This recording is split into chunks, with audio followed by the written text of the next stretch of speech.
अब देखिए अपना चैप्टर चल रहा है 13 magnetic effects of current.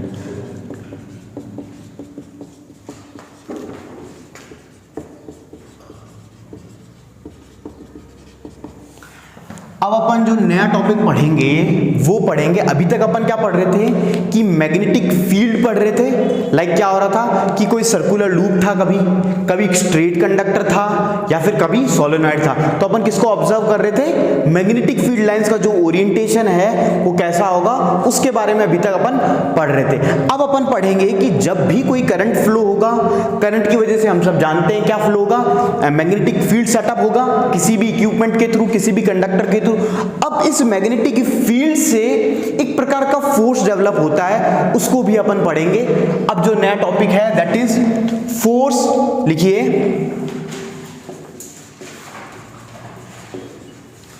Force on a current carrying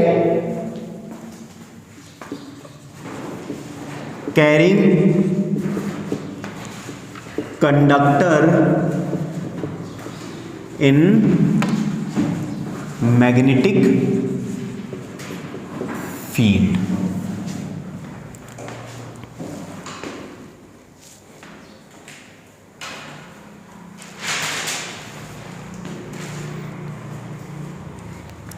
अब देखिए अपन क्या करते हैं, एक मैं सिंपल सा एक एक्सपेरिमेंट परफॉर्म करूंगा, उसके अंदर कुछ ऑब्जर्वेशन आएगी, वहां से आप कुछ चीजों को ऑब्जर्व करोगे। सिंपली मैंने क्या किया, एक स्टैंड लिया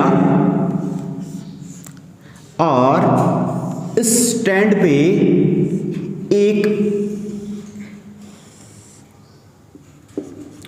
एक आपका एक कंडक्टर को मैंने इसके लाई कर दिया, इस पे लटका दिया इस तरीके से। मतलब इसका एक एंड ये यहां से वायर से कनेक्ट कर लेंगे, दूसरा एंड यहां से कर लेंगे और अभी इसको वायर से भी कनेक्ट करेंगे। और एक मैग्नेट को, मतलब ये हकीकत में ये 3D डायग्राम है, किस तरह से है, आपकी मैग्नेट है इस तरह की और इसको जो ये आपका कंडक्टर है हम इसको इस तरह से मैग्नेटिक लाई कर रहे हैं। अब इसमें ऐसा शो करने में, क्योंकि अभी करंट भी दिखाएंगे, तो ये इस तरह से हकीकत में अरेंजमेंट, ताकि जो मैग्नेटिक फील्ड लाइन से डायरेक्ट इसको कट करेंगी। ठीक है, ये बात है। तो साथ साथ बनाते जाओ ये डायग्राम।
मतलब ये जो मैग्नेट है ये इसके एग्जैक्टली 90 डिग्री में है, इस तरह से। ठीक है, तो इन दोनों के बीच में कितना एंगल है, 90 डिग्री। ठीक है,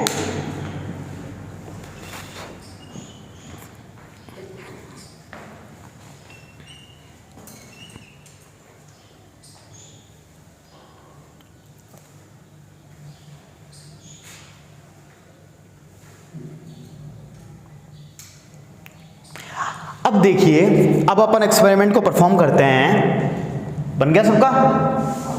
अब देखो मैंने क्या किया, सिंपली एक क्या लिया, एक मैग्नेट ली, साउथ पोल को ऊपर लगा, नॉर्थ को नीचे, और उसके बीच में एक कंडक्टर जो कि है AB, उसको लाई कर दिया 90 डिग्री परपेंडिकुलर। फिर मैंने क्या किया, ये जो कंडक्टर है इसको यहां से बांध दिया ताकि भाई ये वायर है और ये यहां से टाई कर दिया, और करंट जो सर्किट है उसके थ्रू इसको क्या दिया मैंने, वोल्टेज सोर्स दिया। मतलब यहां नेगेटिव यहां पॉजिटिव, तो करंट कहां से फ्लो हुआ, नेगेटिव से पॉजिटिव, तो करंट इस तरह से फ्लो होता हुआ B से A की तरफ फ्लो होता हुआ देन अगेन इस तरह से आया। तो जब इसके थ्रू, जब तक ये की ऑफ थी तब तक मैंने क्या देखा, जब की ऑफ थी तो इसके अंदर कोई मैग्नेटिज्म प्रोड्यूस होगा नहीं होगा। जब मैग्नेटिज्म प्रोड्यूस ही नहीं होगा, यहां पे भी मैग्नेट है, तो क्या होगा कि कुछ ना कुछ इंपैक्ट होगा या नहीं होगा। अब मैंने क्या देखा कि जैसे ही मैंने की को ऑन किया तो ये जो आपका जो ये कंडक्टर AB है, ये क्या हुआ, की को ऑन करते ही ऊपर की तरफ मूव किया। ठीक है, मतलब क्या हुआ कि ये जो कंडक्टर है ये क्या हुआ, मूव करने लगा। मतलब एक फोर्स, जो मैग्नेट है एक फोर्स से इसको खींचने लगा। मतलब क्या मैं ये कह सकता हूं इस कंडक्टर पे एक फोर्स लग रहा है, एक फोर्स लगा है तभी तो। जैसे मान लीजिए ये इस तरह से लाई था, ऐसे लटका हुआ था, जैसे ही मैंने करंट को फ्लो किया तो ये ऐसे हो गया, मतलब ऊपर की तरफ हो गया। ठीक है, तो इतना ऑब्जर्वेशन मेरे को समझ में आया कि जब मैं करंट फ्लो कर रहा हूं और मैग्नेट को मैंने परपेंडिकुलर लगा रखा है, मतलब मैग्नेटिक फील्ड, क्योंकि ये अपनी मैग्नेटिक फील्ड देगा इस तरह से और करंट ये भी अपनी देगा। तो जब करंट, मैग्नेटिक फील्ड और करंट दोनों ही 90 डिग्री हैं, तो क्या देखा मैंने, फोर्स भी एक एक्सपीरियंस हुआ। किसको, कंडक्टर को। मतलब कंडक्टर ऊपर की तरफ मूव हुआ। तो ये जो, ठीक है, एक तो ये ऑब्जर्वेशन हो। फिर उन्होंने क्या देखा, अगेन जब करंट को रिवर्स किया तो इस बार जो आपका जो कंडक्टर है वो ऊपर की तरफ ना जाके आपका नीचे की तरफ आया। कहने का मतलब है जैसे ही मैंने करंट को रिवर्स कर दिया, आप इतना पढ़ते आ रहे हो पहले से कि जैसे ही अपन करंट को रिवर्स कर दे रहे हैं तो जो भी डिफ्लेक्शन वो देता था उसके एग्जैक्टली क्या देने लगेगा, अपोजिट। तो जब ये, अगर ये पहले ऊपर की तरफ जा रहा था, अब एग्जैक्टली नीचे की तरफ अट्रैक्ट होता। मतलब पहले ये इस तरह से जा रहा था, अब ये ऐसे था नॉर्मल पोजीशन में, अब ये कैसे जा रहा है, नीचे की तरफ। तो क्या जो अब क्या हुआ कि एक टर्म क्या निकल के आ रही है, फोर्स। मतलब इस कंडक्टर पे एक फोर्स लग रहा है, किसकी वजह से, मैग्नेटिज्म, जो मैग्नेटिक फील्ड है उसकी वजह से। एक तो ये स्टेटमेंट हुआ। दूसरी बात क्या ऑब्जर्व करी कि जितना फोर्स ये मैग्नेट इस पे लगा रही है उतना ही फोर्स ये कंडक्टर इस मैग्नेट पे भी लगा रहा है। मतलब ऐसा नहीं है कि सिर्फ कंडक्टर पे फोर्स लग रहा है इस मैग्नेट की वजह से, इस मैग्नेट पे भी फोर्स लग रहा है। लाइक जैसे मान लीजिए यहाँ पे कोई टेबल है ना, तो टेबल को मैं धक्का दूंगा तो मैं किस पे फोर्स लगा रहा हूँ, टेबल पे। तो एक चीज बताओ मुझे, जब मैं टेबल को धक्का देके पहुंचाऊंगा तो क्या जितना मैं फोर्स उस पे लगा रहा हूँ, मान लीजिए आपने पढ़ा भी होगा 500 न्यूटन होता था फोर्स। लाइक अगर मान लो मैं ताकत लगा रहा हूँ 490 न्यूटन की, कितनी न्यूटन की, 490 न्यूटन की, तो क्या ये जो ब्लॉक है आपका वो मूव कर पाएगा? मतलब इसको ताकत कितने की जरूरत है, 500 न्यूटन की। मतलब इसको फोर्स की रिक्वायरमेंट है तभी ये डिस्प्लेस हो सकता है। तो मतलब मैंने भी इसका मतलब मैं ताकत लगा रहा हूं 490 की, लेकिन दिख नहीं रहा है, मतलब आउटपुट नहीं दिख रहा है। ऐसा लग रहा है कि यार तो खड़ाई तो, मतलब जैसे मान लो अभी मैं ना इसमें ताकत लगा रहा हूं, लेकिन ये आपको लग रहा है कि हिल तो नहीं रही, लेकिन जितना लगाना चाहिए उससे कम लगा रहा हूं। जैसे मान लीजिए ये लगाते मूव करने लगी, तो एक पॉइंट ऐसा आएगा कि मान लीजिए 500 न्यूटन है, तो अगर मैंने 500 न्यूटन से थोड़ा सा भी ज्यादा किया तो ये क्या करने लगेगा, मूव। तो इसका मतलब ये है जितनी ताकत मैं इस ब्लॉक पे लगा रहा हूं, क्या ये उतनी ही ताकत ये ब्लॉक अपोजिटली मेरे पे नहीं लगा रहा, मतलब मेरे पे भी तो एक्सपीरियंस हो रही है, मेरे हाथों पे होती है। तो उसी तरह जिस तरह ये मैग्नेट इसको मूव करा रही है, उसी तरह इस कंडक्टर के अंदर भी तो मैग्नेटिज्म है भाई। इसके अंदर करंट फ्लो हो रहा है तो इसके अंदर क्या हो रही है, मैग्नेटिज्म हो रही है, और उस मैग्नेटिज्म की वजह से क्या लगेगा, फोर्स। तो जितने फोर्स से ये इसको मूव करा रहा है उतने ही सेम फोर्स इस पे भी एक्सपीरियंस होगा। यही कहा आपके एंड्री एम्पियर ने, और ये होता है वो force on a current carrying conductor due to magnetic field. अब बात आती है कि इसकी कंडीशन क्या है कि अगर वो अगर मैग्नेटिक फील्ड और यहां पे करंट, जैसे यहां पे मैग्नेटिक फील्ड और करंट की डायरेक्शन एग्जैक्टली 90 डिग्री है, मतलब जैसे ये तो आपका मैग्नेटिक फील्ड है और ये आपका करंट इस तरह से जा रहा है, तो दोनों के बीच में एंगल कितने का है 90 डिग्री, ये करंट है।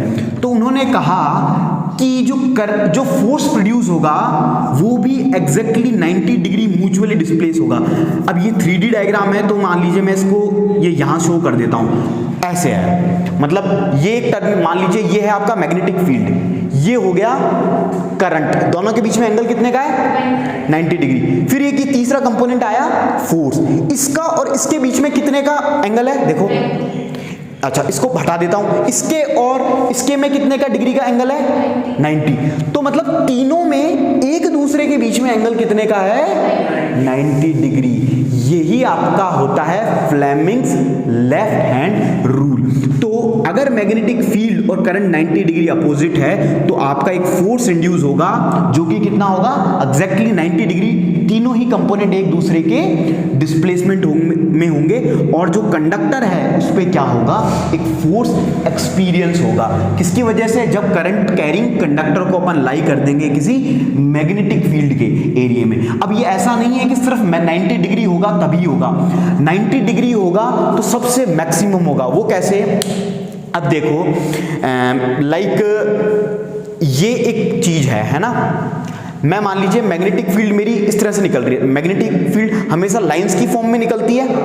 मान लीजिए इस कॉपी से बताता हूं, ये मेरी ये क्या है, मेरा कंडक्टर, ये मेरा पूरा एक कंडक्टर है ना, ये मेरी मैग्नेटिक फील्ड लाइन से ये इस तरह से निकल रही है। मान लीजिए यहाँ नॉर्थ से किसकी तरफ जाती है, साउथ, तो मैंने नॉर्थ को बीच में रखा, इधर रखा और पीछे साउथ को रखा, तो मैग्नेटिक फील्ड लाइन कैसे निकल रही है, नॉर्थ से साउथ की तरफ, मतलब इधर से इधर, इधर आपका क्या रखा हुआ है, मतलब इस तरह से है, ये नॉर्थ ये साउथ, और बीच में मैंने क्या रख दिया, ये आपका पेपर, ये इस तरह है ना पेपर। तो मैंने अभी क्या है, इसको एग्जैक्टली ये कितना एंगल है इस लाइन से और इनके बीच में, एग्जैक्टली बताओ, ऑब्जर्व कर पा रहे हो 90 डिग्री है, देख लो ये सीधा जा रहा है और यहाँ पे 90 डिग्री बनेगा, 90 डिग्री है, ठीक है। अब मेरे को बताओ जब ये 90 डिग्री रहेगा तब ये लाइंस इसको फुली कट करेंगी या पार्शियली कट करेंगी? फुली पार्शियली का मतलब है, फुली का मतलब पूरी तरह इसको टच करेंगी, कट करेंगी, मतलब इसको काटती हुई, मतलब इलेक्ट्रिक फील्ड लाइंस की, मैग्नेटिक फील्ड लाइंस की प्रॉपर्टी ये होती है कि वो उसको कट करके पास होके निकल जाती है ना। तो अभी जैसे मान लीजिए अभी ये 90 डिग्री प्लेस है, तब ये मैग्नेटिक फील्ड लाइंस एक ऐसे आ रही है, एक ऐसे आ रही है, एक नीचे से आ रही है, मतलब सारी जा रही है, तो इसको पूरी तरह इसको कट करके जाएगी, और या फिर इसको मतलब पूरी तरह कट नहीं करेगी, मतलब थोड़ी थोड़ी कट करेंगी, या पूरी की पूरी करेंगी। अब मैं मान लीजिए इसको मैं थोड़ा टिल्ट कर देता हूं, ऐसे मैंने टिल्ट कर दिया थोड़ा सा, मतलब एंगल हो गया, पहले 90 डिग्री था, अब एंगल हो गया लाइक 60 डिग्री, ये देखो 60 डिग्री हो गया, ये मान लीजिए 60 डिग्री के आसपास हो गया। अब देखिए ये जो लाइंस हैं कुछ इसको फुली कट करेंगी, कुछ तो करेंगी, लेकिन कुछ मिस भी हो जाएंगी क्योंकि ये थोड़ा सा टिल्ट हो गया। फिर मैंने इसको ऐसे कर दिया, तो सिर्फ एक मिनिमम सबसे कम जो पार्ट है, मतलब ये 0 डिग्री एंगल एक तरीके से, तो वो कट होगा। तो इस तरह आप देख रहे हो, तो जब मैक्सिमम था तो ये पूरा का पूरा इसको कट कर रहा था, तो सब तब जब पूरा का पूरा कट करेगा तब जो आपका फोर्स प्रोड्यूस होगा वो सबसे ज्यादा मैक्सिमम होगा। ये बात समझ में आई? तो इसलिए ये फ्लेमिंग्स लेफ्ट हैंड रूल है, और यही कॉन्सेप्ट होता है इलेक्ट्रिक मोटर का, जो इसका अगला टॉपिक है। तो इतना आपको समझ में आया बेसिक सा, ये मैंने अभी आपको और भी बताऊंगा, लेकिन ये एक्सपेरिमेंट समझ में आया। फिर ये फोर्स का कॉन्सेप्ट समझ में आया, एंड्री मैरी ने क्या कहा वो समझ में आया कि जब किसी भी करंट कैरिंग कंडक्टर के थ्रू उसको अपन प्लेस करते हैं मैग्नेटिक फील्ड के अंदर, तो वो क्या एक्सपीरियंस करता है, एक डिस्प्लेसमेंट या फिर फोर्स। ठीक है, समझ में आया इतना? चलो इसको लिखिए।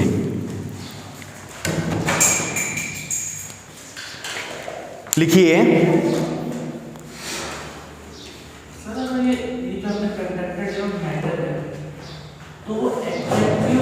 क्या, जहाँ पे कंडक्टर वो इलेक्ट्रिसिटी पास हो रही है, वो मैग्नेटिक है, वो मेटल है पैटर्न, और वो मैग्नेट है, तो वो से अट्रैक्ट नहीं होगा।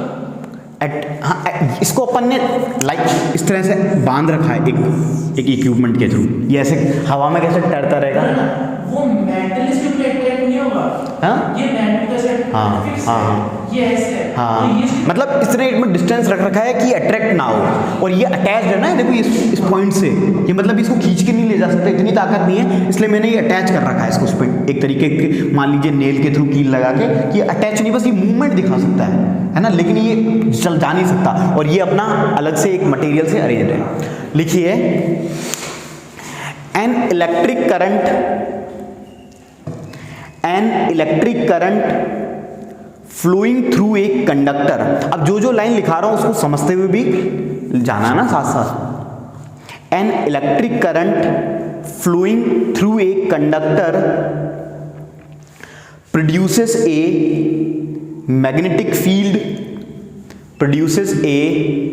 magnetic field, full stop. The field so produced exerts a force on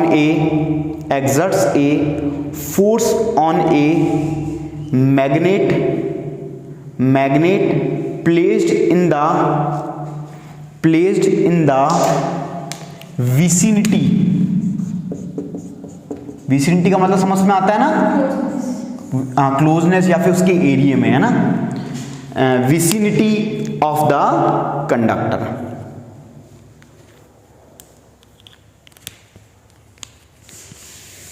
तो मैग्नेट क्या पजेस करेगा, एक जो आपका कंडक्टर वो क्या पजेस करेगा, एक फोर्स। ठीक है, नेक्स्ट पॉइंट लिखिए, इसको स्टार कर लेना। French scientist Andre Mary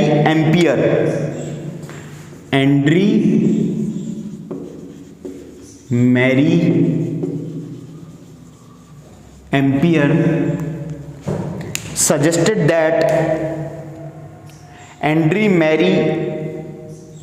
suggested that the magnet must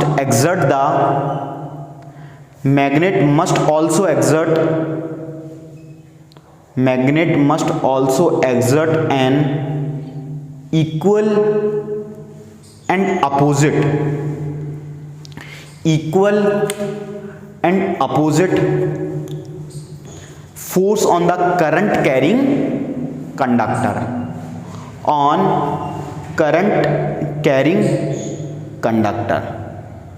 तो क्या उन्होंने कहा कि सेम टू सेम जितना भी इक्वल एंड अपोजिट फोर्स है वो मैग्नेट पे भी लगेगा तो कंडक्टर पे भी लगेगा, दोनों पे ही एक दूसरे को फोर्स लगेगा। यही नेचर है। अपन बोलते हैं ना कि लाइक जैसे आप कुछ भी काम करते हो तो उसका इम्पैक्ट सिर्फ आप पे नहीं दुनिया पे आता है, और दुनिया जो काम करती है उसका इम्पैक्ट आप पे भी आता है। ठीक है, ठीक है, फिर लिखिए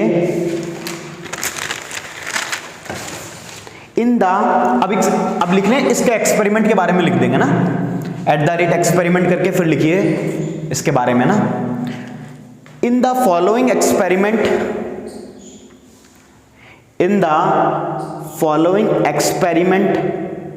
suggest that a force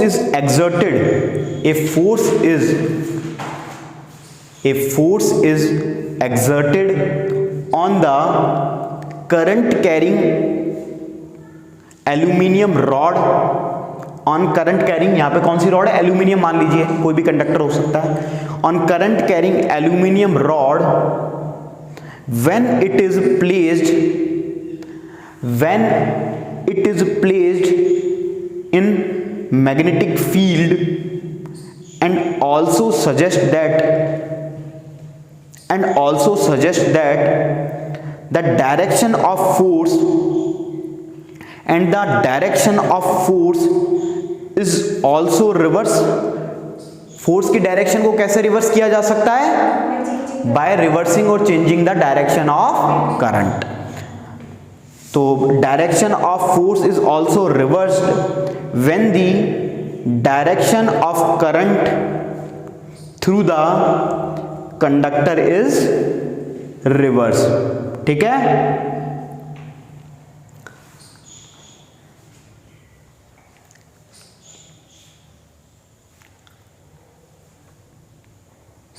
यहां तक समझ में आया। लास्ट पॉइंट लिखिए, next point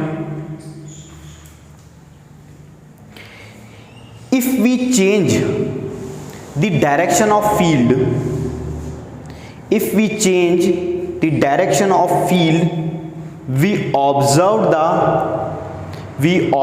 the direction of force acting on the current carrying rod, direction of force acting on the current carrying rod gets reversed. It shows that से double comma लगाना ना, it shows that से double comma,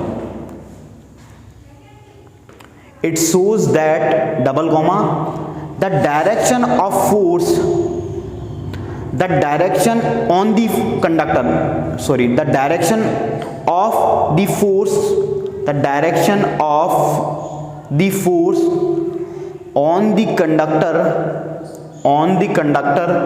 depends upon the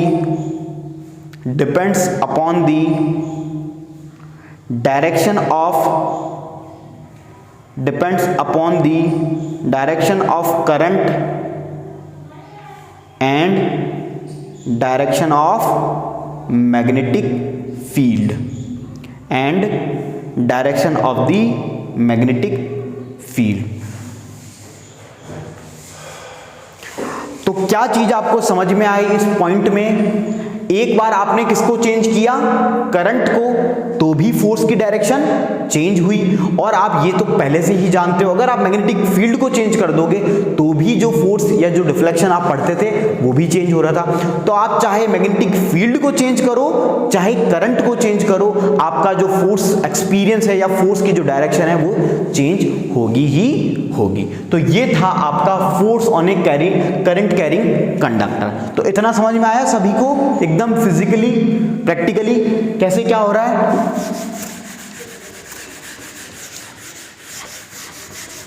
अब यहीं से एक rule आ जाएगा, Fleming's left hand rule.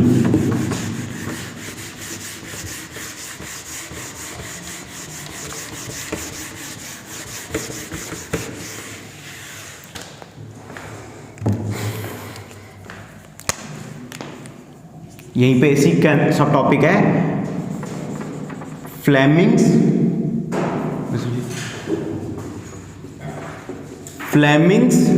Left hand rule. ठीक है,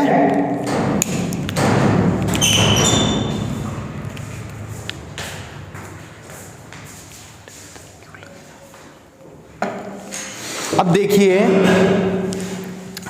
अब यहां पे आपने क्या पढ़ा, force on a current carrying conductor. आपने तीन चीजों को एनालाइज किया। First one is magnetic field, second one is आपका current and third one is force या मोशन या डायरेक्शन। ये तीनों ही कंपोनेंट एक ही चीज है। तो आपको समझ में आया। तो फ्लेमिंग्स ने इन्हीं तीनों चीजों का एक रूल बना दिया, एक यूनिवर्सल रूल, और वो क्या कहलाया है आपका फ्लेमिंग्स लेफ्ट हैंड रूल। कि उसने ये कहा कि अगर आपको दो चीजों की डायरेक्शन पता है, दो चीजों के बारे में पता है, तो आप तीसरी चीज को एनालाइज कर सकते हो with the help of my rule. तो वो क्या कहलाया आपका फ्लेमिंग्स लेफ्ट हैंड रूल। उन्होंने किसको यूज किया, आपके लेफ्ट हैंड को यूज किया। लेफ्ट हैंड में उन्होंने तीन फिंगर्स को यूज किया। The first one is thumb and the second one is four finger and the third one is आपका मिडिल फिंगर। तो इन तीनों ही फिंगर्स की हेल्प से उन्होंने किसको एनालाइज किया, इन तीनों ही कंपोनेंट से। तो अब देखिए, ये मान लीजिए आपका थंब है, ये मेरा थंब है, ठीक है, ये मेरी फोर फिंगर है। आप चाहो तो हाथ का भी डायग्राम जैसे बुक में होता है। और ये आप तीनों ही 90 डिग्री हैं एक दूसरे के, ये इसके 90 डिग्री, ये इसके 90 डिग्री, इन दोनों को बात करो तो ये भी 90 डिग्री। और ये तीसरा है आपकी, ये तो हो गई, ये हो गया आपका thumb, this one is four finger, इसको फोर फिंगर बोलते हैं ना, और ये है आपका मिडिल फिंगर। ठीक है, तीनों ही 90 डिग्री है। ये थोड़ा सा 2D है इसलिए आपको लग नहीं रहा होगा 90 डिग्री, लेकिन तीनों ही 90 डिग्री 2D है ना बोर्ड। अब देखिए थंब से इन्होंने डोनेट किया, किस इसने क्या कन्वेंशन दिया इन्होंने, फ्लेमिंग्स ने इसको कहा कि ये मोशन को या फिर फोर्स को डिनोट करेगा। किसको? फोर्स या फिर मोशन, एक ही बात है भाई, मोशन होना या फिर फोर्स लगना। और 4 फिंगर से इन्होंने कहा आपकी होगी मैग्नेटिक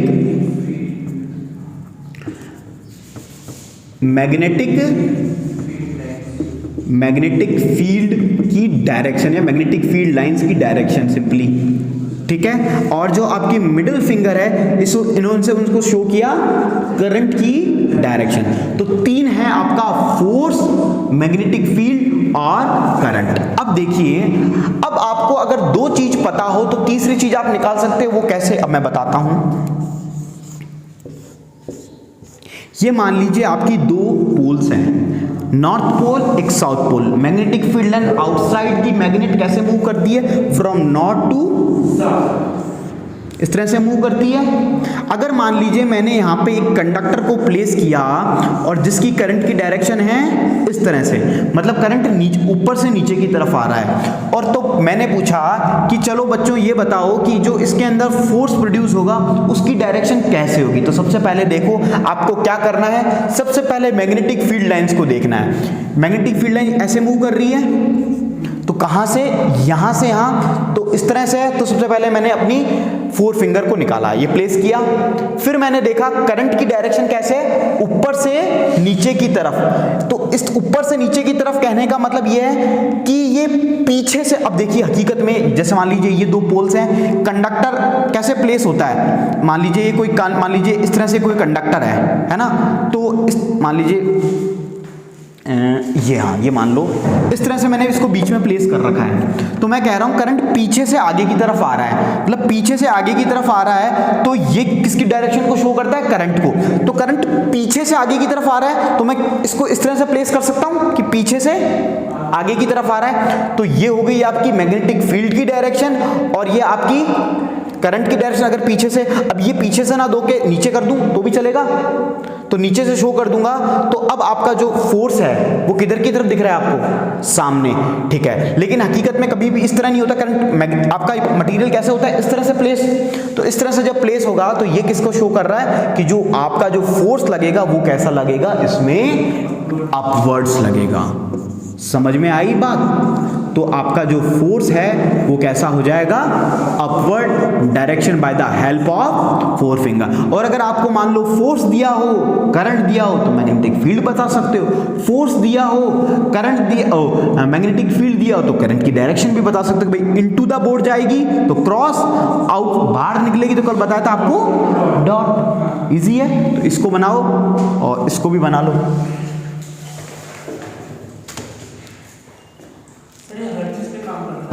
ये हाँ बिल्कुल, लेकिन इस अभी मतलब फ्लेमिंग्स लेफ्ट हैंड रूल और राइट हैंड रूल, जैसे मोटर्स में अपना मोस्टली ये यूज होगा, राइट हैंड भी है होती है, भी बताऊंगा। जनरेटर और मोटर में थोड़ा सा आ जाता है वेरिएशन, ज़्यादा नहीं है।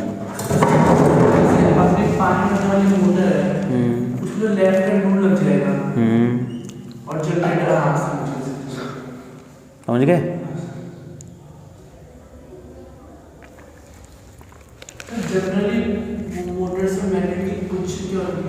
क्या होती है?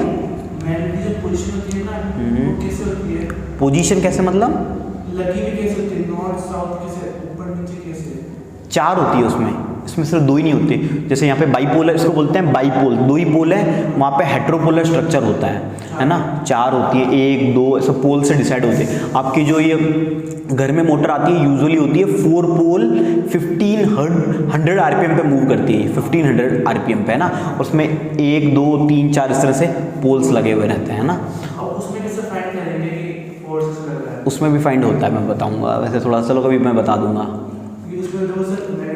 ऐसे भी जा रही है, हाँ वो एक एट ए इंस्टेंट पर फोकस करते हैं। अभी जैसे अभी इलेक्ट्रिक मोटर पढ़ोगे ना, अभी समझ जाओगे तुम।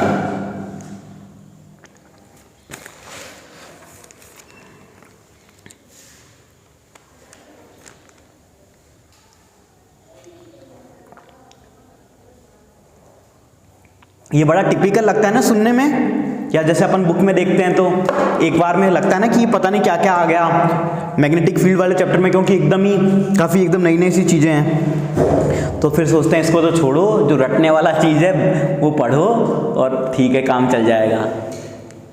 हमारे वक्त ये जो मोटर वाला कॉन्सेप्ट है ना, पहले आपने सीसी नाम सुना है? सीसी आपने दिया है? तो when I was in class 10th तो सीबीएसई ने पहली बार सीसी को एनालाइज किया था 2010 में, पहली बार। मतलब पहला बैच जो सीसी दिया था, अब तो हटा ही दिया वापस, अब सेमेस्टर वाला थोड़ी है, तो पहली बार हमने ही दिया था 2010 का जो था ना एग्ज़ाम। तो सब टीचरों को भी नहीं पता कैसे पढ़ने वाले हैं, मतलब सेमेस्टर आधा आधा कर दिया था, आधा आधा आता था ना पहले, अब तो जैसे वापस वही बोर्ड सिस्टम किया।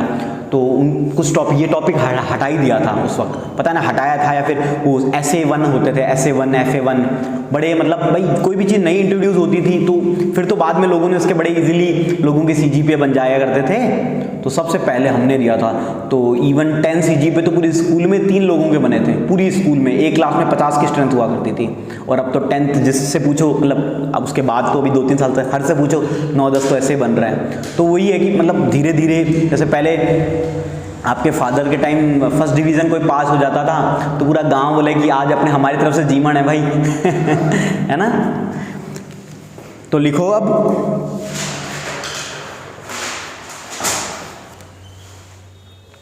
according to this rule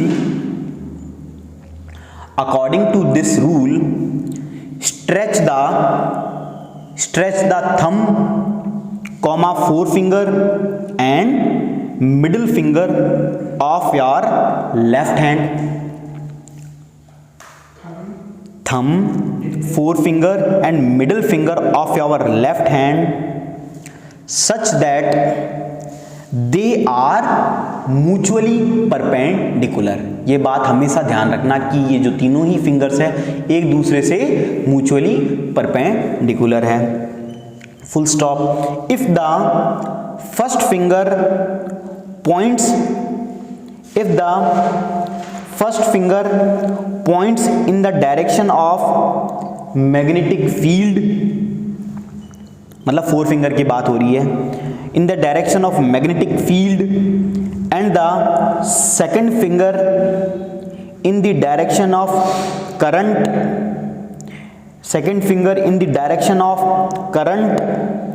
and then the thumb will point in the direction of motion or the force acting on the conductor,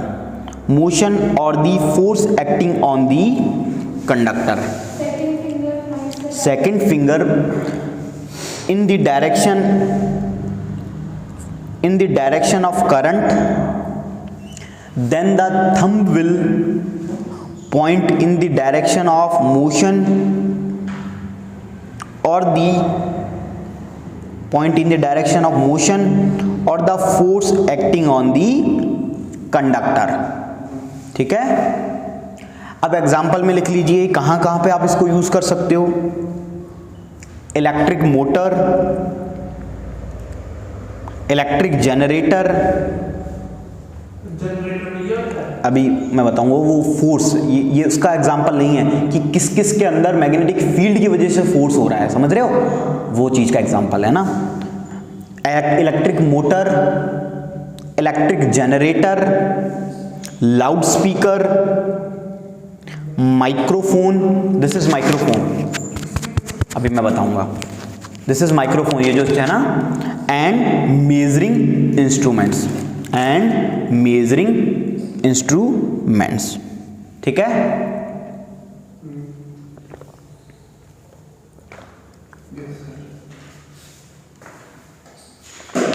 ये माइक्रोफोन में कैसा होता है एक बार एनालाइज करो, फिर मैं आपसे पूछता हूं।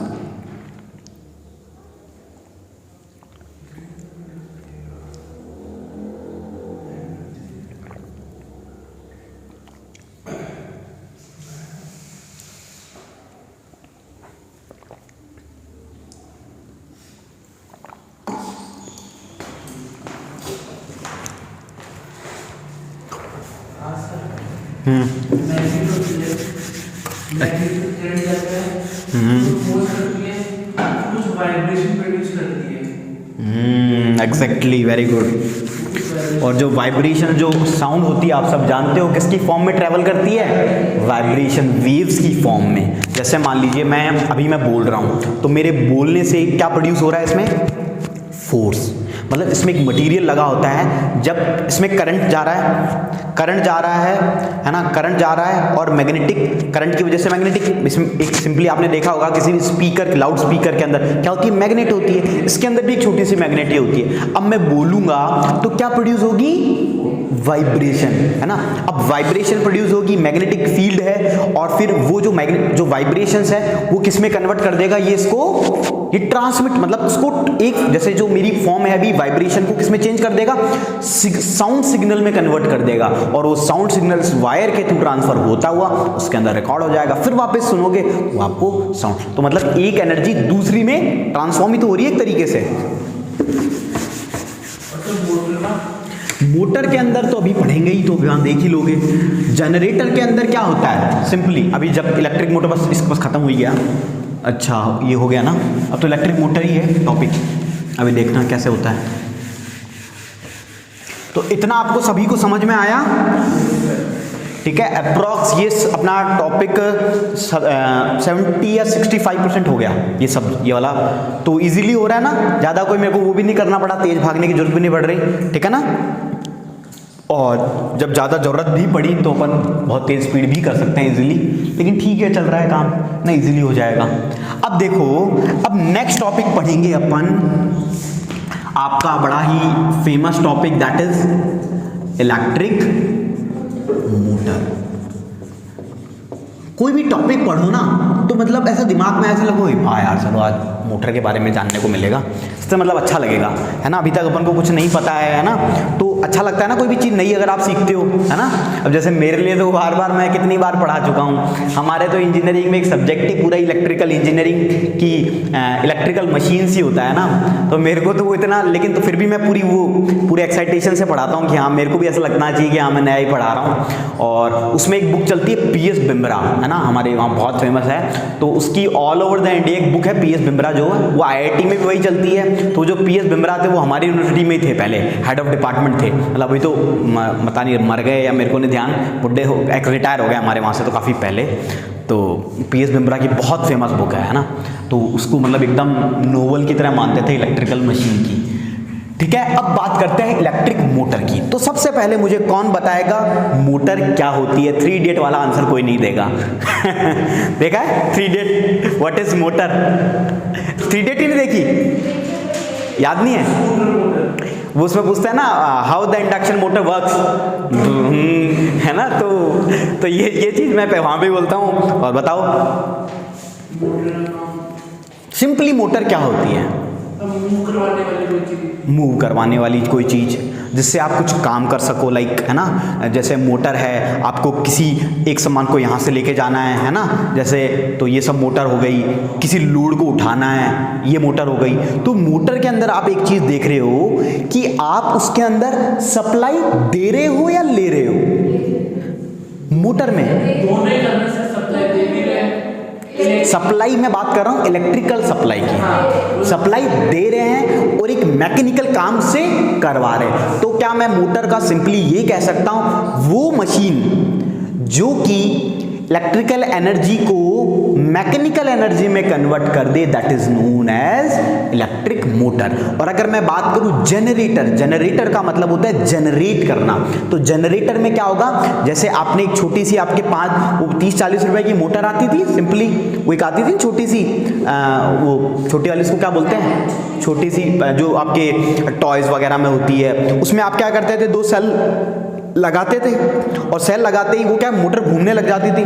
और अगर सिंपली जहाँ पे वो तार है वहाँ पे एक छोटा सा बल्ब लगा दो और उसको घुमाओ, तो वो जनरेटर, मतलब आप मैकेनिकल एनर्जी दे रहे हो, मैकेनिकल एनर्जी से किस में कन्वर्ट कर दिया आपने, इलेक्ट्रिकल एनर्जी में, तो वो क्या कहलाती है आपके जनरेटर। तो जनरेटर और मोटर में आपको बेसिक सा इतना अंतर समझ में आया सभी को।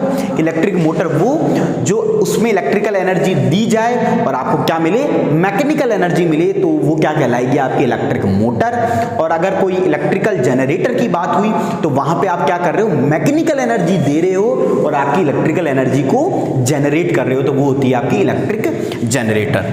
ठीक है, इतना समझ में आया। तो बात आई इलेक्ट्रिक मोटर की, तो सिंपली इलेक्ट्रिक मोटर का जो ब्लॉक डायग्राम होगा, ये होता है किसी भी सिस्टम का इनपुट और ये होता है क्या, आउटपुट। इनपुट मतलब जो आप उसको देते हो और आउटपुट जो उससे आपको मिलता है। तो इनपुट पे आप क्या दे रहे हो इलेक्ट्रिक मोटर में, इलेक्ट्रिकल एनर्जी, और आउटपुट पे आपको क्या मिल रहा है बच्चों, मैकेनिकल एनर्जी। तो ये क्या हो गया आपका इलेक्ट्रिक मोटर। अगर इसका वाइस वर्सा कर देंगे तो वो क्या कहलाएगा, इलेक्ट्रिक जनरेटर, जो कि अपन बाद में पढ़ेंगे, लेकिन बेसिक अभी आप मोटर पे फोकस करो। तो इतना समझ में आया कि इलेक्ट्रिकल, अब इसके अंदर कुछ ना कुछ, अब इलेक्ट्रिक मोटर है, इसके अंदर कैसे क्या होगा, वो क्या होगा, वो एक अलग टॉपिक है, उसकी अपन बात करेंगे। तो सबसे पहले ये बेसिक सा ब्लॉक डायग्राम बनाओ, फिर इसका अपन आगे बात करते हैं। फिर एक बड़ा डायग्राम है उसको बनाएंगे। बस अब सिंपली जैसे ब्लॉक डायग्राम आपको याद है तो सिंपली इसको लिखोगे तो 2-3 लाइन तो यही हो जाती है ना।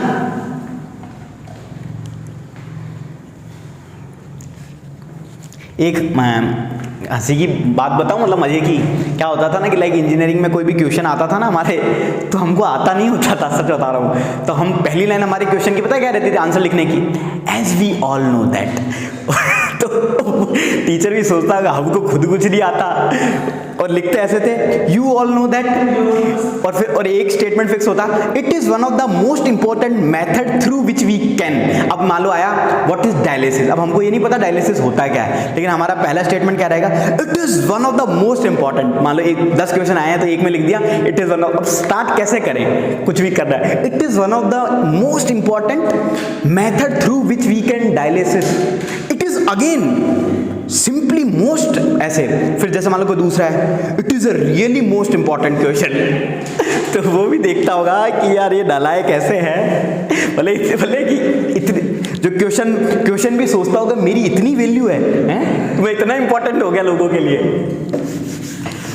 बन गया।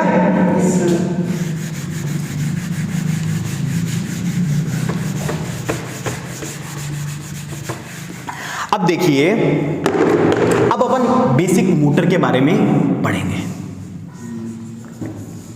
ये मैंने क्या किया, एक नॉर्थ पोल है, ये अपना एक साउथ पोल है, ठीक है।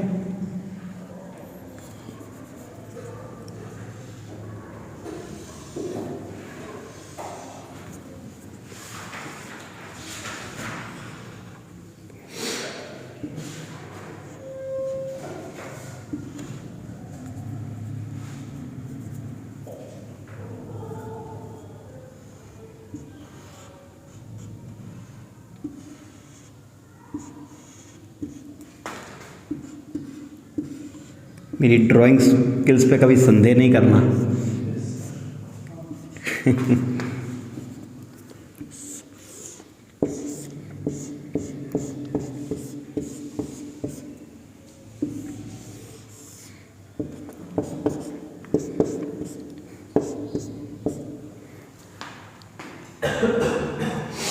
चलो साथ साथ बना ही लो, फिर ठीक, तो नीचे लिखवानी है वैसे भी।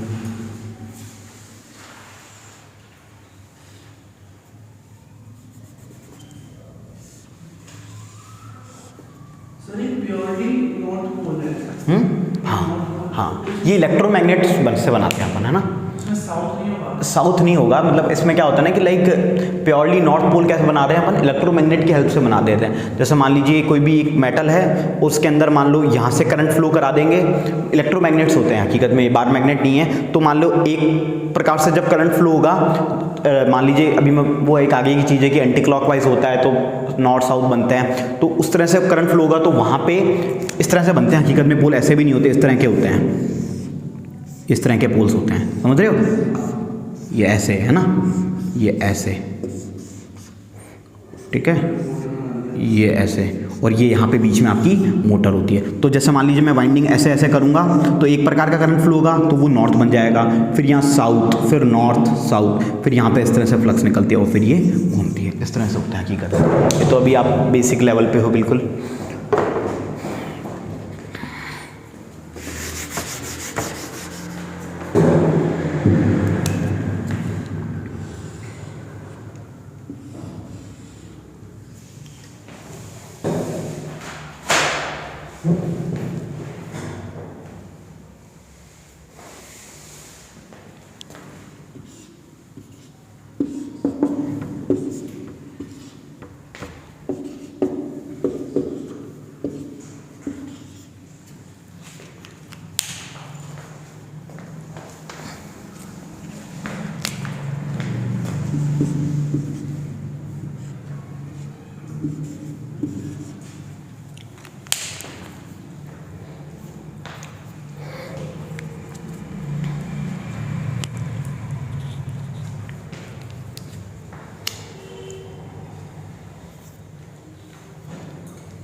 बना लिया?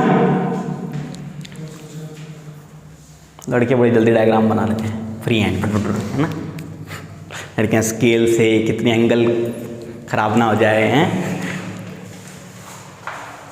बोले कि लाइक अगर किसी को स्कूल में मान लो बोले किस टीचर ने कहा चलो हॉर्स का डायग्राम बनाओ, तो लड़कियां करेंगी ये अपना मुंह है प्रॉपर कि ये छेद हो गया कान नाक का, फिर एकदम प्रॉपर। लड़के मैडम रेडी है, ऐसे होता था। मैडम रेडी है, बोले कहाँ? बोले ये रहा मैडम घोड़ा। बोले ये देखो मैम ये इसका मुंह है, ये पूरी स्पेसिफिकेशंस के साथ। ऐसा ही होता है ना। मतलब हम तो ऐसे हमारे स्कूल में मतलब केवी में बड़े बच्चे शरारती होते थे बहुत।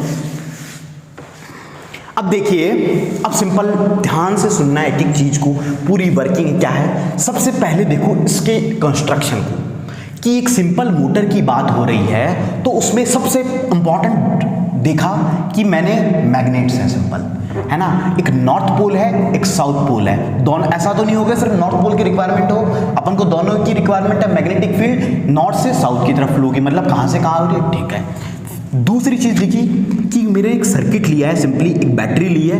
बैटरी के थ्रू मैंने देखा कि एक ऐसा अरेंजमेंट है इस तरह का जो जिसको घुमा रहा है। अब कोई चीज गोल है, जैसे मान लीजिए ये है, अब इसको मेरे को पकड़ना है तो कैसे पकड़ूंगा, मतलब कोई लॉकिंग सिस्टम होगा इस तरह का। मतलब जैसे मान लीजिए तो छोटा है थोड़ा, तो इस तरह का सिस्टम है। मान लीजिए इतना बड़ा वो गोला है, तो इस तरह का लॉक सिस्टम है।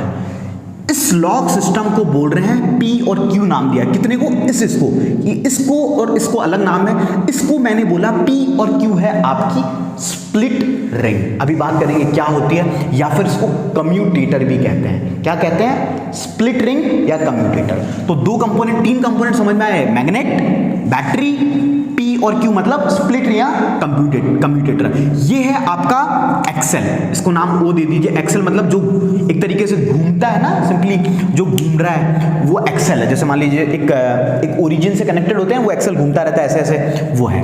और ये जो एक्स और वाई, ये जो टर्म है ना, ये इतना सा, मतलब ये मान लीजिए, ये मैं ब्लैक कर देता हूं, ये है आपके ब्रशेस। एक्स और वाई क्या है आपका ब्रश। अब ब्रश क्या है, अब देखिए ये आपका क्या है, ये आपका जो एक्सेल है जो रोटेट हो रहा है, इसको मैंने एक स्प्लिट रिंग से कर रखा है। अब मेरे को करंट इस पूरे कंडक्टर में इक्वली स्प्रेड करवाना है, मतलब इसके अंदर भेजना है। तो मेरे को कैसे मैं भेजूंगा, तो ये जो ब्रश का अरेंजमेंट है ये इस तरह इसके टच रहता है और जैसे जैसे घूमता रहता है। तो ये जो ब्रश है इसका काम क्या है कि स्प्लिट रिंग से इस करंट को प्रॉपर्ली इसके अंदर स्प्रेड करवाना। तो ब्रश का काम समझ में आया। ब्रश क्या कर रहा है, इसमें करंट को एक तरीके से स्प्रेड कर रहा है, मतलब इसके अंदर कंडक्टर के अंदर फैलाने की कोशिश कर रहा है। और ये स्प्लिट रिंग है, ये भी इसका भी काम बताएंगे क्या होता है अभी, है ना, समझोगे। फिर देखा, फिर मेरा एक रेक्टेंगुलर सिंगल टर्न कॉइल लिए मैंने। कितनी टर्न देखो, एक टर्न नहीं दिख रहा है मात्र, मतलब एक ही गोला है, एक ही चक्कर है। लेकिन अगर मैं बात करूं प्रैक्टिकली, हकीकत में कोई भी मशीन सिंगल टर्न हो सकती है कभी भी, लेकिन अभी अपन बात कर रहे हैं उसकी प्रिंसिपल की। तो क्या अपन एक टर्न को अगर ऑब्जर्व कर लेंगे तो हजारों टर्न को भी ऑब्जर्व कर सकते हैं। सिंपली ऐसे बहुत सारे टर्न्स होंगे। तो मैंने टर्न्स का नंबर लिया, टर्न्स, और ये क्या है, रेक्टेंगुलर कॉइल है, ABCD, और यहाँ पे तो ये है इसका सिंपली कंस्ट्रक्शन। तो कंस्ट्रक्शन मतलब आपको आइडिया लगा कि हाँ ये चीजें हैं कुछ। अब ये कैसे काम कर रहा है, कैसे घूमने लगेगी मोटर, इसमें क्या आ जाएगा ऐसा, वो बात अभी अपन करेंगे। अब देखो ये मैंने पॉजिटिव और नेगेटिव दिया, तो करंट कहाँ से फ्लो होगा, नेगेटिव से पॉजिटिव की तरफ, इस तरह से। और ये जो आपका रेक्टेंगुलर कॉइल है ये किसके थ्रू कनेक्टेड है, ब्रश के थ्रू। इसके अंदर करंट नहीं है, ब्रश के थ्रू करंट है। तो करंट यहाँ पे फ्लो होने लगेगा, मतलब जैसे मान लो ये यहाँ से निकला तो इस तरह से फ्लो होगा, ये यहाँ से फ्लो होता हुआ AB, फिर AB के बाद BC, BC के बाद CD, फिर CD के बाद DY, इस तरह से अगेन इस तरह से फ्लो करेगा, मतलब क्लॉकवाइज फ्लो करेगा एक तरीके से, ठीक है। ओके, इतना समझ में आ गया। अब देखिए, अब यहां पे ये मैग्नेट है, तो ये क्या निकालेगी, magnetic field lines, no doubt. Direction क्या होगी, नॉर्थ टू साउथ, इतना आपको समझ में आता है, चलो वेरी गुड। अब देखिए, अब मैं बोल रहा हूं इलेक्ट्रिक मोटर का काम हम जानते हैं कि उसका काम है इलेक्ट्रिकल एनर्जी। तो आप यहां पे ऑब्जर्व करो, क्या मैं इलेक्ट्रिकल एनर्जी दे रहा हूं या नहीं दे रहा हूं, बैटरी लगा दी, इसका मतलब मैं एनर्जी दे रहा हूं। और अब मेरे को क्या चाहिए कि मैकेनिकल मूवमेंट चाहिए कि ये रोटेट होने लगे, वो होती है अपनी सिंपली इलेक्ट्रिक के रोटेट। अब ये रोटेट क्या हो नहीं रही है, मेरे को इतना समझ में आ रहा है कैसे होगी वो देखते हैं। मैंने क्या किया, करंट को फ्लो करवाया, ये है आपका X से Y। अब देखिए ये हकीकत में ये आपका नॉर्थ पोल, ये आपका साउथ पोल, और बीच में आपने इस तरह से कंडक्टर रखा हुआ है। कंडक्टर रेक्टेंगुलर है, ये कॉपी का शेप कैसा है, रेक्टेंगुलर, तो मैंने इसको इस तरह से प्लेस कर रखा है, ठीक है। या फिर इस तरह से मान लीजिए अलग अलग इंस्टेंट होंगे, मतलब जैसे ये जो कंडक्टर, ये हकीकत में कंडक्टर है, ये घूमेगा ऐसे इस तरह से, समझ में आ रही है, जब ये तेजी से इस तरह से घूमेगा, ये आपका कंडक्टर, जैसे जैसे फ्लक्स। अब कैसे घूमने लगेगा वो बात करते हैं। अब देखिए ये यहाँ से, अब इसकी जगह रेक्टेंगुलर कॉइल मान लो, ये ABCD ये टर्म्स है ना एक तरीके से। अब मैंने ये इसको मान लीजिए ये है, ये ABCD, ठीक है। अब देखिए ये यहाँ पे क्या है आपका नॉर्थ पोल, इधर क्या है साउथ पोल। तो मैग्नेटिक फील्ड लाइन यहां से इसको कट करते हुए किसके पास आ रही है, साउथ पोल का, और इसके अंदर क्या फ्लो हो रहा है, करंट। तो आपने अभी अभी पढ़ा था कि किसी भी जगह अगर मैग्नेटिक फील्ड लाइन होगी और करंट होगा तो तीसरा जो कंपोनेंट है आपका फोर्स, वो ऑटोमेटिकली उस कंडक्टर पे एक्सपीरियंस होगा। और अगर उसकी फोर्स की डायरेक्शन आप जानना चाहते हो तो आप क्या लगाओगे, फ्लेमिंग्स लेफ्ट हैंड रूल। तो इसका मतलब समझ में आया कि यहां पे कौन सा रूल अप्लाई किया जाएगा, फ्लेमिंग्स लेफ्ट हैंड रूल। चलो भाई अपन अप्लाई करते हैं, ये देख लीजिए। अब ये इस तरह आपका कंडक्टर है, ये मान ये AB था, ABCD, अभी करंट A से B की तरफ जा रहा है, A से B की तरफ, तो इनटू द बोर्ड जा रहा है या आउटसाइड द बोर्ड आ रहा है, दीक्षा बताओ कहां, श्योर, समझ में आ रहा है, इनटू द बोर्ड क्या जा रहा है। देखो ये ABCD, तो मान लीजिए ये करंट A से B की तरफ जा रहा है, तो मतलब करंट अंदर की तरफ जा रहा है, तो मतलब इनटू द बोर्ड है। अगर मान लो B से A की तरफ आता, मतलब यहां से, तो कहां से आता, आउटसाइड द बोर्ड। समझ में आ रहा है सभी को, ठीक है। अब देखिए करंट इनटू द बोर्ड जा रहा है, मतलब करंट की डायरेक्शन है अंदर की तरफ, ठीक है। अपन को क्या पता है, मैग्नेटिक फील्ड और करंट की डायरेक्शन ये है, सही है, सही है। अब करंट बाहर आ रहा है अंदर जा रहा है, अंदर जा रहा है, तो ये सही है, मतलब ये देखो अभी आपको नहीं दिख रही होगी अंगुली, मैंने अंदर तक पॉइंट कर रखी है, ठीक है। मैग्नेटिक फील्ड सही डायरेक्शन में, तो फोर्स नीचे की तरफ। तो मतलब कहने का मतलब है, तो ये जो कंडक्टर है ये फोर्स डाउनवर्ड में एक्सपीरियंस करेगा। ओके वेरी गुड, ठीक है, पता चला हमको, ठीक है। इधर देखो, लिखो मत दीपिका, भी कुछ मत लिखो, समझो, समझ। अब देखो ये समझ में आया यहां तक। अब ये एक साइड है, दूसरी साइड CD है, यहां पे करंट देख रहा हूं मैं बाहर की तरफ आ रहा है, मतलब आउटसाइड की आ रहा है। तो अब यहां पे भी अगेन क्या लगाएंगे, फ्लेमिंग लेफ्ट हैंड। ये मैग्नेटिक फील्ड की डायरेक्शन, करंट एकदम सही है, सही है, मतलब बाहर की तरफ आ रहा है, और फोर्स अपवर्ड, मतलब कैसे, यू, मतलब बाहर की तरफ ऐसा मान लो तो कैसा हो गया, अपवर्ड। मतलब ये कंडक्टर है, इस साइड में इसको, ये मान लीजिए कंडक्टर है, ये इसको डाउनवर्ड कर रहा है, मतलब ये एक फिक्स पॉइंट पे कनेक्टेड होता है, ये डाउनवर्ड, और मतलब यहां से धक्का नीचे की तरफ लग रहा है, यहां से ऊपर की तरफ लग रहा है, तो क्या ये ऐसे घूमने लगेगी, ऐसे घूमने लगेगी ना। तो यहां पे आपको मोटर एक्शन समझ में आया कैसे हुआ। तो अब देखिए, जब एक धक्का लगा, पहले अभी स्प्लिट रिंग ऐसे थी, ठीक है, या मान लीजिए ऐसे थी, एक धक्का लगा, मतलब इसको एक पुश मिला, तो ये ऐसे से घूम के ये मान लीजिए A B C D थी, अब ये ऐसे घूम के ऐसे हो गई, मतलब ये यहां तक आ गई, मतलब CD इस बार इधर आ गया और AB इधर आ गया, देखो नीचे आ गया ना AB एक धक्के में, ठीक है, इतना समझ में आया। अब देखते हैं क्या होगा। अब देखो, आपको इतना समझ में आ गया। अब मतलब कहने का मतलब है, अब जब ये चेंज हो गया, तो ये चेंज हुआ, मतलब इसको धक्का लगा, ये मूव होके चेंज हो गया, मतलब AB इधर आ गया, CD इधर आ गया। अब यहाँ पे जो PQ है, इसने क्या किया कि ये जो Q है, ये क्या है, ये जो P है, ये रोटेट होते हैं।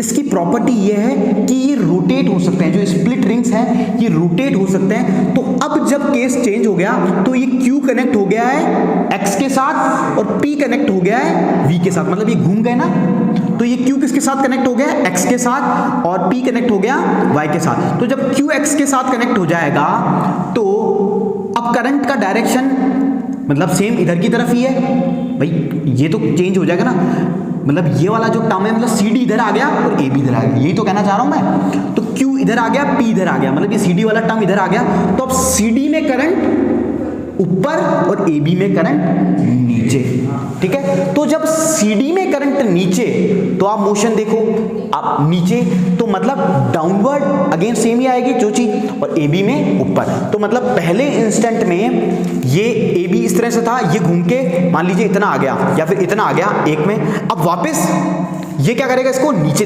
नीचे, भाई ये वाला टर्म पहले AB था, अब CD हो गया, तो ये क्या करेगा, इसको डाउनवर्ड पुश, और नीचे वाले में अगेन अपवर्ड पुश। तो पहले जो AB डाउनवर्ड हो रहा था, पहले AB डाउनवर्ड था, अब AB इधर आ गया, अब वो AB क्या हो रहा है, अपवर्ड हो रहा है। जो पहली CD अपवर्ड था, वो CD अब इधर आ गया, वो क्या हो गया, डाउनवर्ड। तो वो किसकी हेल्प से हुआ, इस PQ की हेल्प से नहीं हुआ। अगर मान लो ये घूमने ही नहीं देता, ये स्प्लिट रिंग है, ये मान लो ये यहां नहीं आती, मतलब Q इस X से कनेक्ट नहीं होता और ये P इस Y से नहीं होता, तो क्या पॉसिबल होता। तो इस PQ को जो स्प्लिट रिंग है, या फिर इसका एक नाम निकल के आता है कम्यूटेटर। तो इस कम्यूटेटर ने, आप चीज ऑब्जर्व करो, क्या करंट को इन रिंग्स, इस कंडक्टर के थ्रू रिवर्स नहीं कर दिया। AB में जो पहले करंट ऊपर की तरफ जा रहा था, अब वो AB इधर आ गया, तो अब डाउनवर्ड जाने लगा। तो इस PQ ने ये जो ABCD जो रेक्टेंगुलर आपका क्या था, कॉइल थी, उसके अंदर करंट को रिवर्स कर दिया, और उस रिवर्स की वजह से एक कंटिन्यूअस मोशन जो है वो उसमें जनरेट हो गया, और ये जो आपकी मोटर है, ये ABCD इस तरह से घूमने लगी अपने एक्सल O के ऊपर। तो इस तरह से करंट जब तक मिलता रहेगा, ये घूमती रहेगी, जब तक मिलता रहेगा ये घूमती रहेगी। अगर आपने मैग्नेटिक फील्ड को खत्म किया, ये रुक जाएगी, अगर आपने करंट को खत्म किया, अगेन रुक जाएगी, और इस तरह से ये घूमती जाएगी। कंडीशन क्या है, ये आपका हर इंस्टेंट पे QP इधर आएगा, फिर वापस PQ होगा, फिर अगेन QP होगा, फिर अगेन PQ होगा, फिर अगेन QP होगा, फिर अगेन PQ होगा, लेकिन X और Y वहीं के वहीं रहेंगे, क्योंकि ये तो ब्रशेस हैं, ये तो इससे कनेक्टेड रहेंगे, है ना, ये बस चेंज होता रहेगा।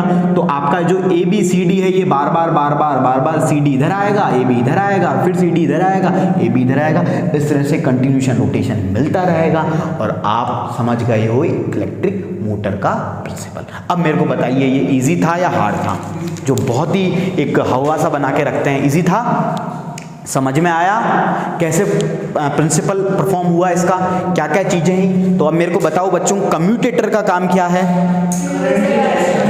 कम्यूटेटर इसमें कौन सा है, PQ। तो कम्यूटेटर का काम क्या है, क्या मैं इसे एक मैकेनिकल करंट रिवर्सल कह दूं कि एक मैकेनिकल ही तो है सिस्टम, इलेक्ट्रिकल सिस्टम तो नहीं है सिंपली।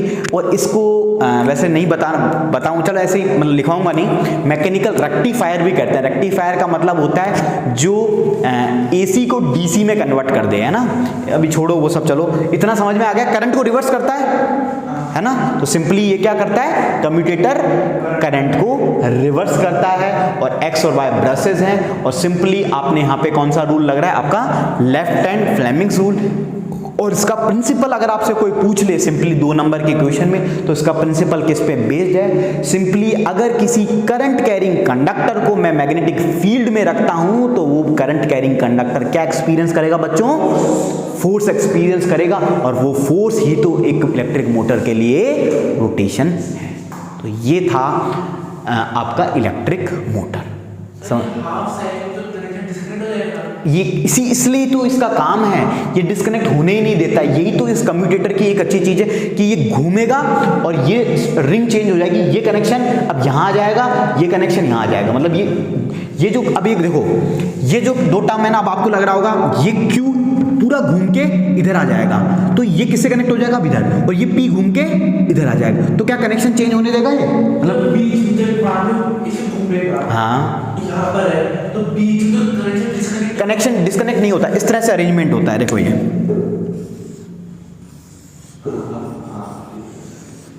ये इस तरह से, ये क्या होता है, स्लाइडिंग कांटेक्ट होता है। ये कॉपर का ब्रशेस होते हैं, कॉपर क्या कार्बन के, वैसे आजकल तो कार्बन के यूज नहीं करते।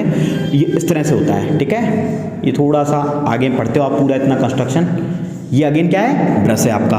तो ये जो टॉपिक, ये जो चीजें ये फिक्स रहती है और ये रोटेट हो सकती है। ये टर्म मतलब ये आपका P है और ये Q है, तो ये जब Q रोटेट होके इधर आ जाएगा तो भी कनेक्ट हो रहेगा, है ना। और ये P इधर कनेक्ट होके इधर आ जाएगा तो भी।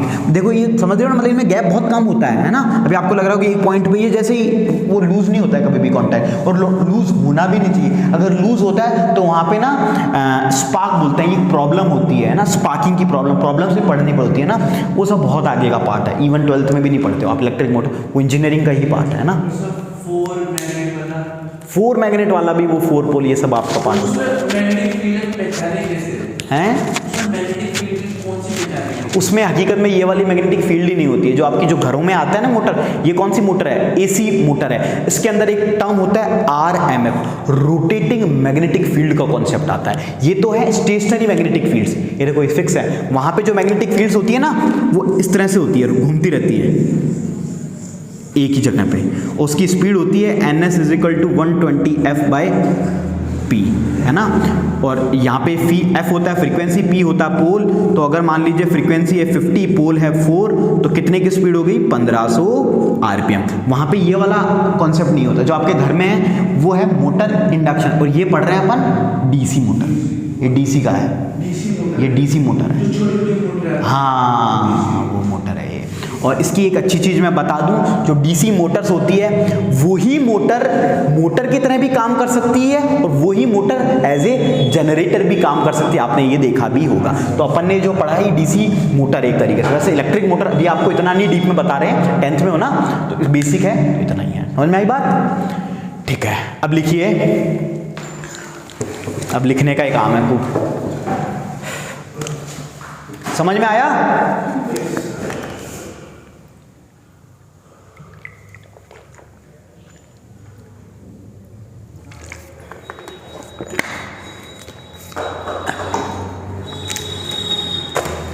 वैसे स्कूल में पढ़ा होगा ये वाला टॉपिक, पढ़ा था सब, मतलब ऐसे पढ़ा था, इतना नहीं पढ़ा होगा। अब लिखो, ए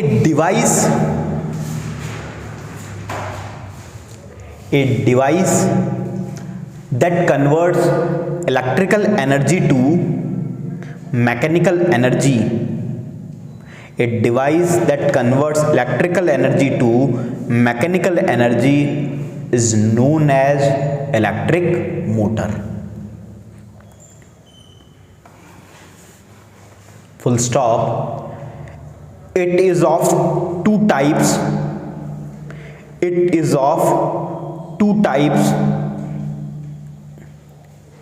AC and DC motor, AC and DC motor, full stop. Electric motor is used as an important component. Electric motor is used as an important component in electric fans. In electric fans, पंखों में use होती है simply Motors. और कहाँ कहाँ देखते हो, आपके फ्रिज में होती है, इन रेफ्रिजरेटर्स, पीछे ब्लोअर गर्मी को बाहर फेंकना, कंडेंसर अलग अलग। तो लिखिए इन electric fans comma refrigerators comma mixer, जो आपका जूस बनाते हो mixer, washing machines, computers, MP3 players etcetera. ठीक है,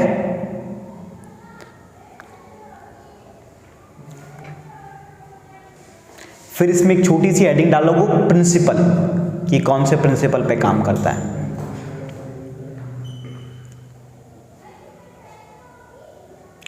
अपने वीडियोस अपलोड हो रहे हैं ना साइंस वाले, मैथ वाले में साथ दिक्कत आ रही है ना कुछ, क्या हो रहा है? आप डाउट ज़्यादा पूछ रहे हो हैं? सही से रिकॉर्डिंग नहीं हो रहे हैं।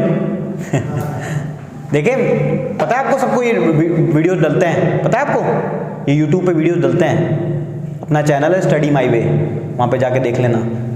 ठीक है, किसी को फ्री पढ़ना हो तो वहाँ से पढ़ सकता है। सब फ्री है ना। चलो प्रिंसिपल में लिखो, when A rectangular coil,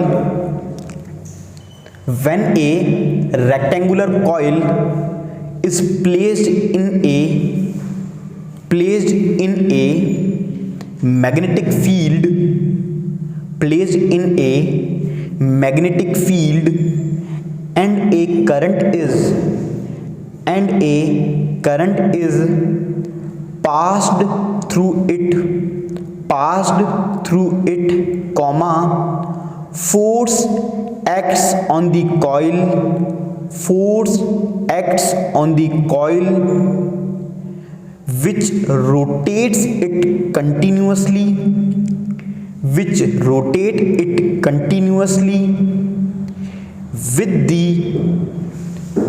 the rotation of the coil, comma, the shaft attached, shaft मतलब जो एक्सेल है ना, वो साफ्ट भी कहलाता है आपका। ठीक है, वो साफ्ट, वो एक्सेल ही एक तरीके का साफ्ट है भाई, SHAFT, shaft, continuously with the rotation of the coil, comma, the shaft attached to it also rotate. अगर कॉइल रोटेट होगी तो कॉइल के साथ क्या अटैच कर रखा है अपन ने? साफ्ट। तो साफ्ट भी रोटेट होगा, और उस साफ्ट से जो भी आप काम करवाना चाहो, चाहे किसी चीज को ग्राइंड करवाना है, चाहे पानी को उठाना है, जो मर्जी आप काम करवा सकते हो। ठीक है, shaft attach to it also rotates. Next इसमें लिखिए construction.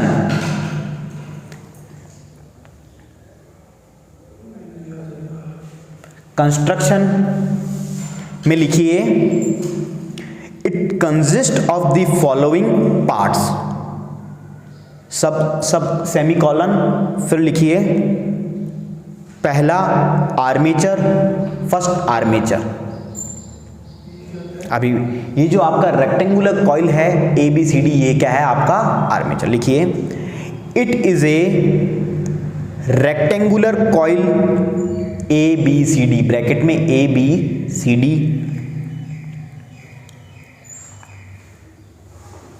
which is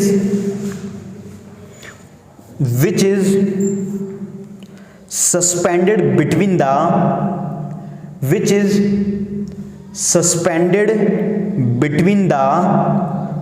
two poles of a magnetic field, full stop. The electric supply to the coil is connected with a commutator, with a commutator. Commutator कौन सा है अपना, P और Q। Electric supply to the coil is connected with a commutator, with a commutator. Second लिखिए commutator और split ring. Commutator और split ring, इसमें लिखिए it is a device, it is a device क्या करता है ये, करंट की डायरेक्शन को क्या कर देता है बच्चों, रिवर्स कर देता है या चेंज कर देता है। It is a device which reverses the direction of flow of electric current, reverses the direction of flow of electric current through a circuit. It is two halves, it is two halves of the same metallic ring, it is two halves of the same metallic ring P and Q। Bracket में लिख लीजिएगा P and Q, दो rings हैं metallic की, similar P and Q। Third लिखिए magnet, थोड़ा जल्दी लिखो, लिखना है अपन को, of the same metallic ring, bracket में P and Q। थर्ड लिखिए magnet. Magnetic field is, magnetic field is supplied by the help of these magnets, by the help of these magnets। अगर मैं बात करूँ सिंपल छोटी motor में तो वहाँ पे कौन सी यूज़ होती है, परमानेंट मैग्नेट होती है, लेकिन जब मशीन बड़ी हो जाएगी तो वहाँ पे अपन क्या यूज़ करेंगे, इलेक्ट्रोमैग्नेट। तो यहाँ पे चलो आप 10th में हो तो परमानेंट मैग्नेट भी लिख सकते हो, चलेगा, ठीक है ना। परमानेंट मैग्नेट नोट्स हो गया, हाँ कर सकते हैं, परमानेंट मैग्नेट्स में भी बना सकते हैं अपन इजीली, उसमें प्रॉब्लम ये है कि नहीं ऐसे, मतलब अपन जनरेट कर सकते हैं कि दोनों पोल्स अलग अलग भी निकाल सकते हैं, है ना। और वैसे यूजुअली बड़ी मशीन्स में इलेक्ट्रोमैग्नेट होती है, ठीक है। तो लिखना चाहो तो आप परमानेंट मैग्नेट भी लिख सकते हो। It is magnetic field supplied by a permanent magnet, ठीक है। फिर लिखो चौथा स्लाइडिंग कॉन्टैक्ट और brushes.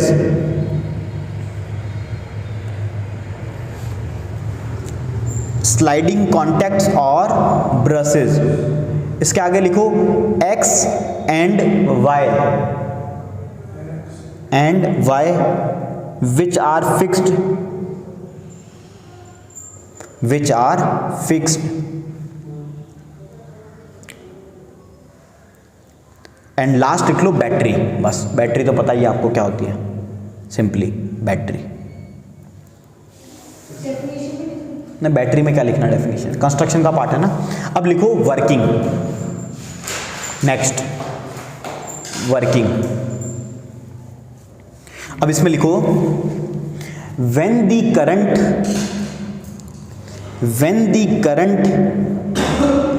In the coil, when the current in the coil ABCD enters from the source battery,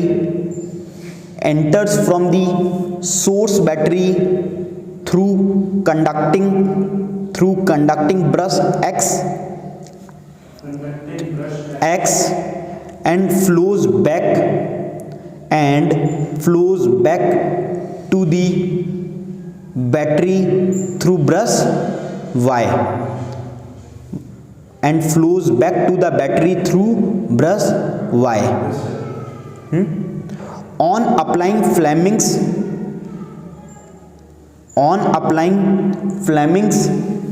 left hand rule, for the direction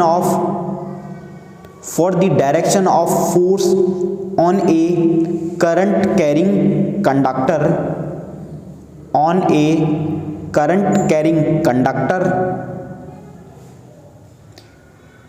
in a magnetic field, full stop, we find that the force acting on arm AB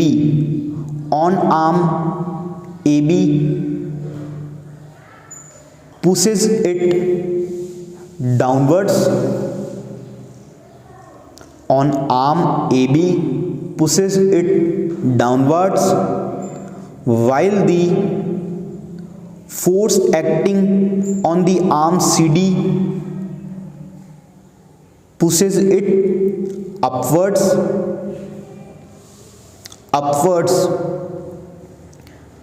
Full stop. Thus the coil and axle O mounted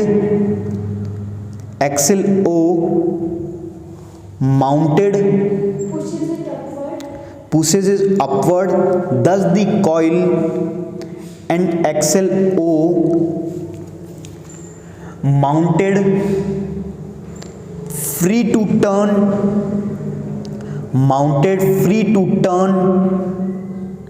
about an axis. और कौन सी direction में rotate करेगा? Clockwise anti clockwise?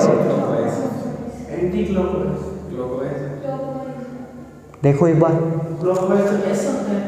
पहले case में देखो anti clockwise है ना, तो उसे rotates anti clockwise. Full stop.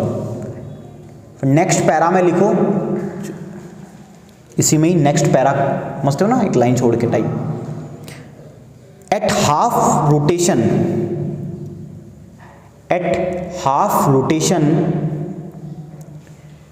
Q makes, जल्दी लिख लो सर आने वाले होंगे।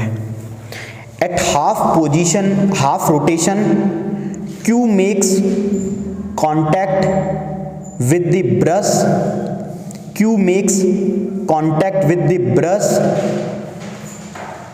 X and P with the brush X and P with the brush Y and P with the brush Y. Therefore the current in the coils gets reversed and flows along the path DCBA. अब current change हो गया ना, DCBA।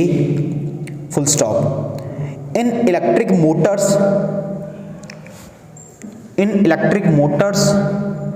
The split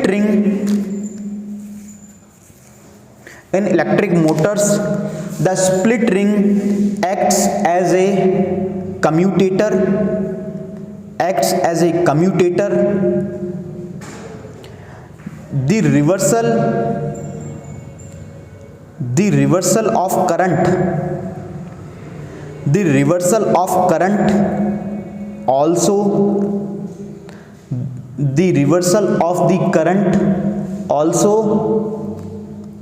reverses the direction of force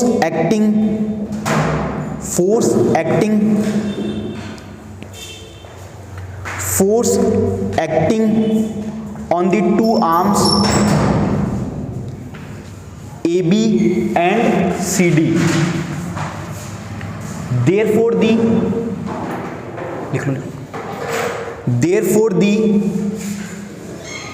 coil and the axle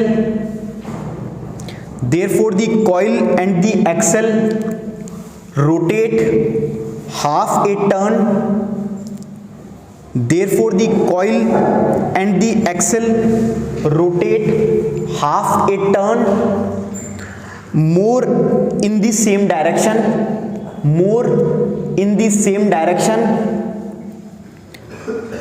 Full stop.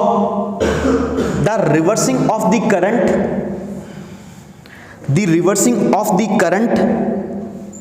The reversing of the current is repeated at each half position, repeated at each half position, giving rise to a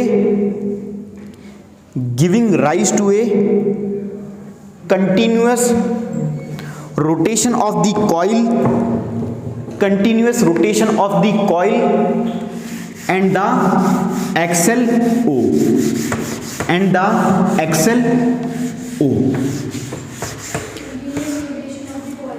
continuous rotation of the coil and the axle O। ठीक है, तो ये अपनी थी electric Motors.